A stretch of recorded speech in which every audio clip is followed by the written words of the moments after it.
Hello! I'm recording this missive from a very not soundproof public library study room using the high-tech studio equipment that is my laptop's internal microphone, so I've no doubt this is going to sound grand.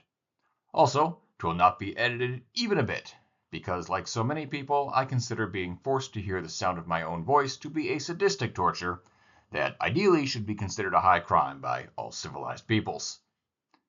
Right. Unfortunately, I can't be with you today on account of I am just too backed up with projects this year to take the 3 days off needed to join you at beautiful Pure Marquette State Park. Both my regular volunteer stuff and, get this, stuff people are actually paying me for, such that I kinda sorta have an obligation to get it to them. Sam, Emily, Matt out there in the audience? Yeah, I promise we're blessedly almost done. Check your email later today.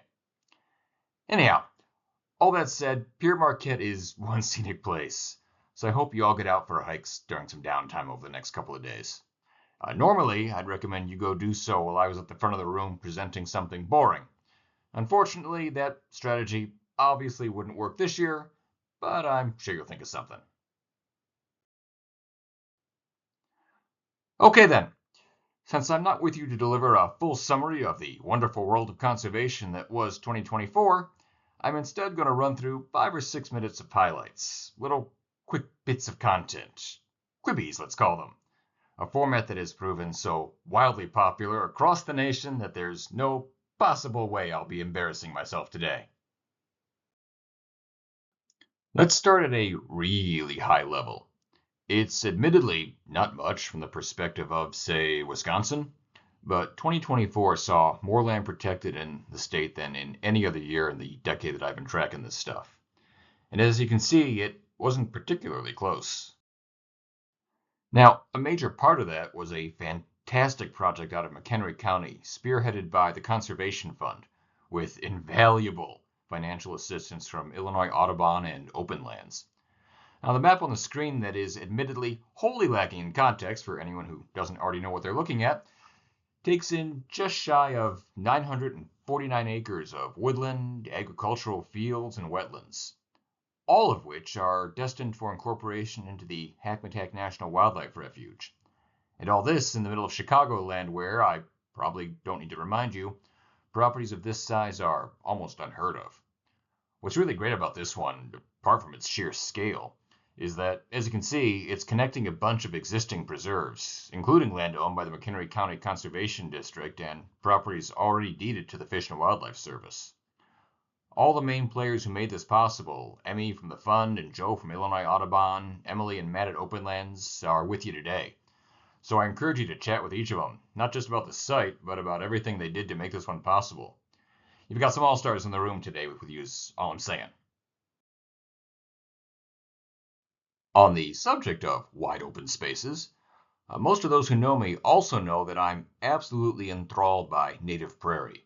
It's just so rare in the comically misnamed prairie state, and as Chris Bender would tell you if he were here today, is often so ecologically diverse, such that it long ago captured my imagination. I'll not be surprised to learn then that I was psyched that last year saw the protection of 2 such grassy exemplars. First up on the left-hand side of your screen, we're sticking in McHenry County with a 1-acre cemetery prairie acquired by the Land Conservancy of McHenry County. Cemetery prairies, for those new to this game, are those that avoided the plow on account of it be a bit uncouth to run a tractor over someone's final resting place. Before we move on, I'd be remiss if I didn't note that the property was only protected because of TLC's excellent reputation. Descendants of one of the families who established the cemetery way back in 1852 approached the Conservancy to ask if they'd be interested in taking on ownership of the site. The two worked together to figure out who now legally owned the land, and then got it deeded over to the Land Trust. Our second prairie of the year is doubly important. That's a 2-acre hill prairie that's part of a larger property purchased by Heartland's Conservancy. Now, prairies are rare, but hill prairies are really rare. Depending on who you ask, there's only 530 to 600 acres remaining in the whole of the state. Just as was the case with TLC, the success of this one is also a testament to the strength of Heartland's relationships with its supporters. As when the land came onto the market, the Conservancy marshaled support from people from 43 states and 4 other countries to make the purchase. So yeah, give a shout out later to Lisa, Mary, and Anna for a job very well done. Seriously, give them some kudos. They're all in the audience today. Next up, we move from prairies to forests with your host of this year's conference, Great Rivers Land Trust. Now, the trust closed on 2 easements in Illinois last year, and both came about through partnership with a mitigation company that works with landowners to place their land under easement, restore it to forests, prairies, or grassland under the oversight of federal or state agencies, and then sell the resulting mitigation credits. Now, this is a model of conservation that I, for one, have only ever seen followed by Great Rivers and Heartland's Conservancy, yet it's one that has real potential. I mean, how often do you have someone who wants to pay you for the privilege of restoring your land for you? Both of GRLT's easements last year are focused on habitat for the federally endangered Indiana and northern long-eared bats. Both are in Adams County, and taken together, they protect over 370 acres of restored forest habitat, including a long-standing hibernaculum for these little winged critters. Now, anyone who attended last year's PSCC conference knows that Allie Ringhausen here is without peer in devising and implementing new, innovative land conservation tools. And this is most assuredly one of them. I encourage you to go pepper him with questions the next time Cynthia declares a break in today's proceedings. I encourage you to go pepper everyone I've mentioned today with questions, because they've all got a lot of wisdom to share. Okay, right. If you're talking about land conservation, there's one name that stands above all others. No, not him. Wrong century. Yes. Now, the Illinois Department of Natural Resources has been a land protection rock star these past few years. In 2024, they closed on 23 separate projects, over half of which were on previously unprotected lands totaling about 2,550 acres.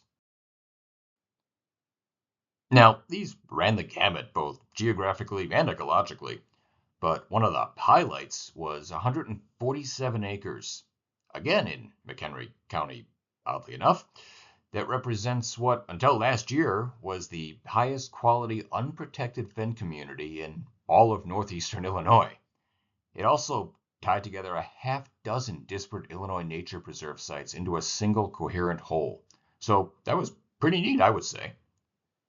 Now, you know what? As an aside, the DNR's Division of Natural Heritage balances competing interests and needs on a daily basis, all while restoring and managing the largest real estate portfolio of natural lands in the state. And they do so with aplomb. So shout out to Ann Holtrup, who runs the department with skill and finesse. Also, one quick thing about that portfolio. Someone has to visit all these properties that are being acquired every year. And Christy DeBrun, who I know is with you today, is usually that someone. How she finds the time, let alone the patience to jet all around the state and keep all these projects in order, and to do so with good humor throughout, even when forced to work with me of all people, is beyond my comprehension. So, again, shout out to Christy, and thanks for all you do. All right, one more example, then we're done, both to my relief and I suspect yours. I don't think I'm making an unfounded assertion here in stating that the word conservation is often understood as shorthand for protecting natural resources. But both Merriam and Webster assure me that what the word actually means is, and I quote, a careful preservation and protection of something. Now, that's an expanded definition that the Joe Davies Conservation Foundation has long taken to heart, and, in concert with the Archaeological Conservancy, is one they fulfilled in spades last year with the truly invaluable creation of the Mounds of the Lost Lake Preserve. The land itself is covered by high-quality mesic upland forest on undulating, hilly terrain. And that's good. Heck, those who read my reports every year know that I can build an entire narrative out of that. But what makes this project deeply meaningful is what lies beneath that forest canopy. 23 earthen mounds constructed sometime between 200 and 1000 CE. The preservation and care of this cultural legacy is, from my perspective, something Americans of all types and persuasions can agree is of immense moral support. So thank you, Jim, Steve, for making this one a reality. Well, that's it. You've got a conference to attend, and while you're doing that, I've got an easement to go shoot baseline photos for. So peace out, have fun, and hopefully I'll see you all next year. I dropped the mic at this point, but that'd mean dropping my laptop on the ground. So, goodbye.